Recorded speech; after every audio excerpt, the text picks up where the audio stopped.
ভানু বন্দ্যোপাধ্যায়কে স্টেজে কেন ছবি বিশ্বাস হল ভর্তি দর্শকদের সামনে বিপদে ফেলেছিলেন? উল্টে ভানুবাবুকে অপ্রস্তুত অবস্থায় ফেলে দেওয়ার পরিকল্পনা করলেন। কাউকে বিশ্বাস করবেন না। ছবি বিশ্বাসকে সিনেমায় দেখে মনে হয় তিনি একজন গম্ভীর রাগী প্রকৃতির মানুষ, কিন্তু বাস্তবে তিনি আদতে কেমন মানুষ ছিলেন? ভানু বন্দ্যোপাধ্যায়কে স্টেজে কেন ছবি বিশ্বাস হল ভর্তি দর্শকদের সামনে বিপদে ফেলেছিলেন, সেই গল্পটা আজ শোনাবো। ছবি বিশ্বাস ও ভানু বন্দ্যোপাধ্যায় বাংলা সিনেমার অবিস্মরণীয় দুই নাম। ছবি বিশ্বাস রিয়েল লাইফে সাধারণত রাশভারী রোল করলেও রিয়েল লাইফে কিন্তু ভারী মজার মানুষ ছিলেন, যাদের ভালোবাসতেন কারণে অকারণে তাদের পেছনে লাগাটা ছবি বিশ্বাসের একটা যেন প্যাশান ছিল। এই যেমন ভানু বন্দ্যোপাধ্যায়, তার কাছে ছবি বিশ্বাস দাদার মতো, একজন অভিভাবকের মতো ছিলেন। তবু ভানুবাবু ছবিবাবুর মজা ঠাট্টার হাত থেকে রেহাই পেতেন না। ভানু বন্দ্যোপাধ্যায় তো বাঙাল, তিনি ইস্টবেঙ্গলের অন্ধভক্ত ছিলেন। তাই যেদিন মোহনবাগানের কাছে ইস্টবেঙ্গল হেরে যেত, সেদিন শুটিংয়ে ভানু বন্দ্যোপাধ্যায়কে খেপানোর জন্য ছবিবাবু বলতেন, আজ ভানুকে ছুটি দিয়ে দাও, বাঙালের পর মন খারাপ। ভানু বন্দ্যোপাধ্যায়ও কম যেতেন না। মোহনবাগান হারলে তিনিও ছবিবাবুকে ছাড়তেন না। ছবিদা, হাতের গন্ধ শুকুন, 1911 যে ঘি খেয়েছিলেন তার গন্ধ এখনো আছে কিনা দেখুন। দুজনের মধ্যে এমন খুনসুটি লেগেই থাকত। একদিন স্টার থিয়েটারে ডাক বাংলো নাটক মঞ্চস্থ হবে।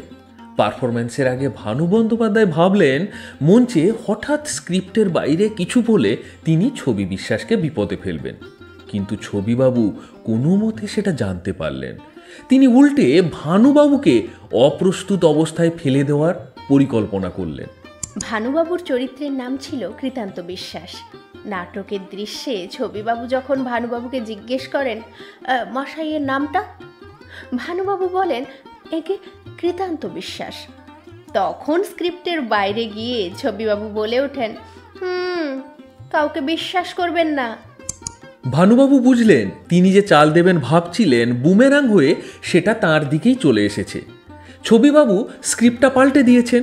ছবিবাবু তখন বললেন, আবার কাউকে অবিশ্বাসও করবেন না।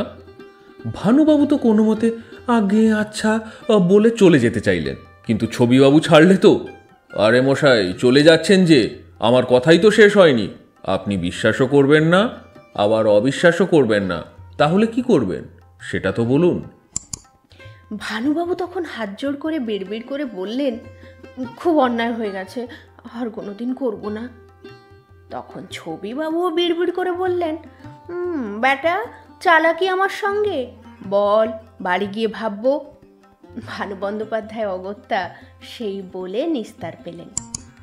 আগেকার দিনে বিভিন্ন বয়সের মানুষ স্বার্থের বাইরে গিয়ে মেলামেশা করতে পারতেন, ভালো ভালো সম্পর্ক গড়ে উঠত। এর ফলে কাজের সময় এরকম খুনসুটি লেগেই থাকতো। তাই হয়তো কাজকে ছবি বিশ্বাসের মতো মানুষ এনজয় করতে পারতেন, কখনো কাজকে বোঝার মতো মনে হতো না, আর তাই কাজের জায়গাতেও একটা সুস্থ পরিবেশ বজায় থাকতো। আজকের মতো এটুকুই। আমাদের নিবেদন কেমন লাগলো তা অবশ্যই কমেন্ট করে জানান। ভালো লাগলে লাইক করুন আর নিজেদের বন্ধুবৃত্তে শেয়ার করে দিন।